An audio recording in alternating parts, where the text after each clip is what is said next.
Hello everyone, I'm back again with the same, not same exactly, the topic is different, the subject is also different. So today we are going to do the class for class 8 and the subject is Civics. And I do hope that everyone is keeping fine at home, same scene is going on maybe, but still in the midst of this fun time also we have to do some of the classes. Alright, so today we are going to do the class for Civics chapter 3 and the topic we have is the parliament. The parliament of our country, parliament.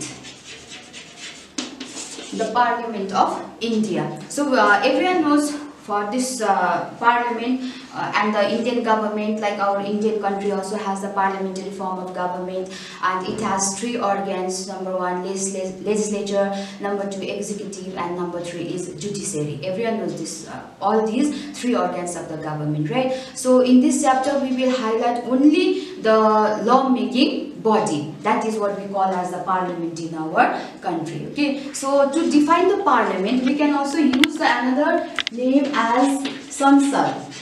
I hope you also have heard this one also, Sansad or the parliament. And let us revise again. What is parliament? And parliament, it is the simple law-making body at the center. I am repeating this sentence again. The law-making body at the center is known as parliament or Sansad. These two words are the same. The meaning for these two words resembles the same, parliament and the Sansad. So let us move forward. There are the 2 houses of the parliament. We have to know how they work together to give us the laws. So we have to move forward with this one. There are the 2 houses. One is Rajya Sabha and next one is Lok Sabha.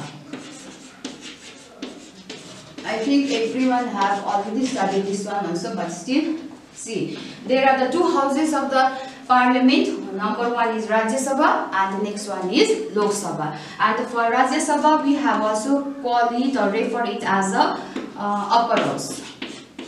Upper house. And this Lok Sabha is also known as the lower Sabha.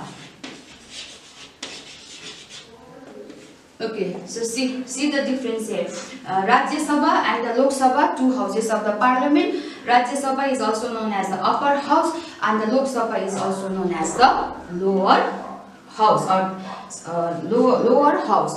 So lower Sabha or the lower house. So there are the distinctions between the 2 houses. Rajya Sabha, which is the upper house, and the Lok Sabha or the lower house is the same. For this Lok Sabha or the lower house, this is the house where we send our representatives to form the government, to run the government. And Rajya Sabha is also the same thing that I hope that everyone have understood, already studied also, member of the parliament, isn't it? And we can also call it as, we can use the abbreviations also as MP, that is member of the parliament. And this member of the parliament is directly refers to these 2 houses, and these members will work together to give us the laws, to give us the justice, and the parliament holds all these necessary things to run our country. So I hope up to here everyone have understood. So let us go now only to the upper house first to understand it more. The upper house, which is known as the Rajya Sabha, let us see what kind of the members, who are the members, or who sends the representatives to the Rajya Sabha. So I already said Rajya Sabha, it is also the upper house, and here total number, total strength, same thing, total number is out here is 250. Make sure this one. The total number of the members for the Rajya Sabha is 250. So right now, currently, there are only 245 members in Rajya Sabha. And this one also, out of these 245, 12 members are directly representative from the house of the president. That means president will elect 12 members for the members of the Rajya Sabha. The President of India, he will see, or he or she will see that who are the 12 members that can be the members of the Rajya Sabha, and that can be from the social service area, like not from the lower house or not from the House of the Commons, but the people who worked for the, especially the high designated of our country, like social service, like you have also seen the celebrities are also there, the people who have worked for the name, for the high classes, etc. So rest of the people, rest of the members, they have income from the other union territories as well as the states. And one thing you have to make sure that age, the years for the Rajya Sabha or the members of the Rajya Sabha must be 30. That means 30 years. That means you have to be, or you have to reach 30 years of age, that if you want to be a member of the Rajya Sabha. So 30 years you have to make sure this one. And another one is the Vice President of our country. He or she will be the responsible what is going on in Rajya Sabha. Okay, I am repeating it again. Rajya Sabha, which is the upper house of the parliament, and here the total members should be 250. 250, and out of this 250, right now currently we have only 245 members, and out of these 245, 12 members are nominated directly by the president, and rest of the members, they can be the representatives from the states, union territories, etc. And the years should be only 30 years of age. Then who will be head or who will be in charge of the Rajya Sabha? The Vice President of our country. I hope you all are getting. So let us go to the next Lok Sabha, or the lower house of the parliament. Lok Sabha. So this is important for us because Lok Sabha, this is known as the lower house of our country, and this is the house where we send the representatives. I think that everyone must have heard about the elections, that we used to send our representatives to the government, because our country is also has a parliamentary form of government. Election is necessary, election is important for us for the parliamentary form of government. So this is the house, make sure this is the house or the Lok Sabha where we send our representatives into. So Lok Sabha is directly known as the lower Sabha, lower house or the Lok Sabha, where we send our representatives to the government. And currently, see, let me check the numbers here. There should be 552 members in Lok Sabha. That means members of the parliament. The number should be 552, 552. And currently we have out of all these, or currently we have 530, listen carefully, 530 members are elected from the states, different states from our country. And the next one is 20 members that come from the union territory. And the next one, 2 members Anglo-Indian community. Anglo-Indian community. So you can see the differences out here also. Our country is a vast country. We do have the diverse cultures, different languages, the different communities are there. So because of that one only, the parliament has done all these necessary things to control our laws. So Lok Sabha, lower house, you have to understand this one, and the members should be 552, and right now 530 members for the Lok Sabha that comes from the states, different states from our country, and the 20 members that comes from the union territories, and the 2 members that comes from the Anglo-Indian community, Anglo-Indian communities. And to be the member of this Lok Sabha, you people should reach 25 years of age.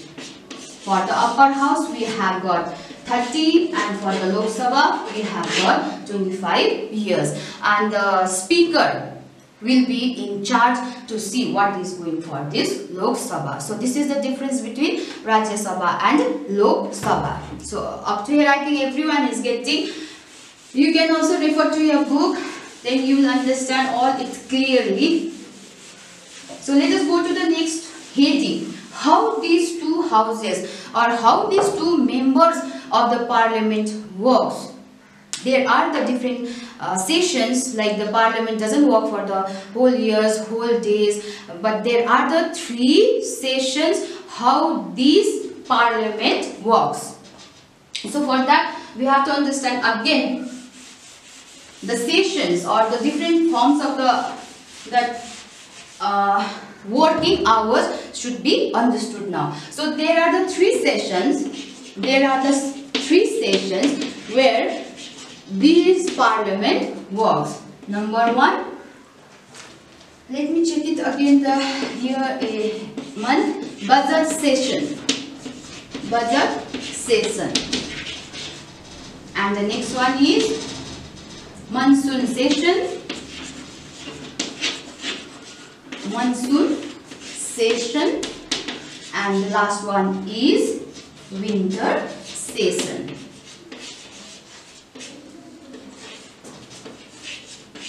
So see, now you can check it out how the parliament works. There are the 3 sessions. Number 1 budget session, and number 2 monsoon session, and number 3 is winter session. So see how they have divided the different forms of the sessions so that they can work individually. And how do they work for us? They make the laws. They make the laws, and they deliver all these laws to us, so that the Indian citizen also should have the privilege to having all kinds of the laws which is made by the parliament. So how they have worked together? There are the 3 sessions. Budget session, they will do or they will see what are the necessary things can be done to give us the development, to give us the benefit only. Then monsoon session is there. Monsoon session, that they will deliver how they had to be work. They had to be together to work and to give us some kinds of the benefit to the Indian citizens. And next one is winter session. And you have to make sure that whatever the laws they are making, or the parliament makes a law, that is all beneficial for us only, for our countrymen only, or directly for us only. Okay. So up to here we have understood that the parliament, it is a body that makes the laws, and legislature, this is also makes the laws, and these are the laws which are necessary for us, and they are also giving to us also to have the better life. They are giving us the laws, but we have to understand how these laws has been made in the parliament. The main important part of this chapter is that how the laws they are making, or how these laws are given to us. So for this, to understand all these things, we have to go for the making of the laws. So you have to think now, to make the laws is also not an easy task. It is very difficult to make the laws also. So the introductory part of the laws, it is known as the bill. So what is the bill? Bill, it is the introductory part of the laws. That means the beginning or the initial part is the bill, and the end or the result is the law. So to make this law, we have to go for as the first part or the first phase is the bill. And the bill, what is the bill? Let us understand now. There are the 3 phases also to go for this one, to go and make this bill. So they all are being ready in the parliament. So first one is first reading, second one is second reading, and the third one is third reading. So see, this reading is not like reading a book, but it is all the process of the laws which was first made in the parliament. So we have already know this fact that the introductory part of the law is the bill. The law is not given to us, you have to remember that one. And for this bill they have to introduce first in the parliament. See, now we have already come to the fact that there are the 2 houses, right? Rajya Sabha and the Lok Sabha. So for this one, they have to make this bill also that was first in the parliament. They can introduce either house. First reading, they have to introduce or the introduction of the bill that can be done in the first reading, and they can be done in the lower Sabha or the Rajya Sabha also, upper house or the lower house also. So after the introduction of the bill, they have introduced the bill right now, in the first reading only. Okay, so it has to be passed to the second reading. One. So it has to be passed into the second phase or the second reading, and here both the members of the houses, they have to see in the second reading, they have to understand, they can scrutinize also. And the important phase of this second reading is the amendment. I hope that you have heard this one in this subject itself, amendment. And this is the special form of the feature, let's say the feature only for the second reading, that is the amendment. And what is the meaning of the amendment? It can be changed. So your Indian constitution can be also amendment. We know that this one, right? So amendment can be changed. Whatever is introduced in the bill, they have written, whatever they have written, it can be changed in the second reading also. Then they can go for the discussions also. Here, remember this one, here they can only do the introduction of the bill. Then in the second one, they can discuss, they can scrutinize, they can make the changes, necessary changes. Then they have to shift into the third reading, third step. Then here, what they do, they have accepted either whatever the introduction that can be done in the Rajya Sabha or the Lok Sabha, both the houses have to be together for passing the bill. Then finally, this bill has to be passed to the head or the leader of the Indian constitution, that is the president. And it is the duty of the president to do the signature, sign or the signature. So last phase of this bill is the signature of the president. The president of the India now finally do his or her signature, then pass it to the parliament. Then only this bill has to be known as the law. And finally, whatever the laws you people know, these laws has been now finally finalized with the signature of the president.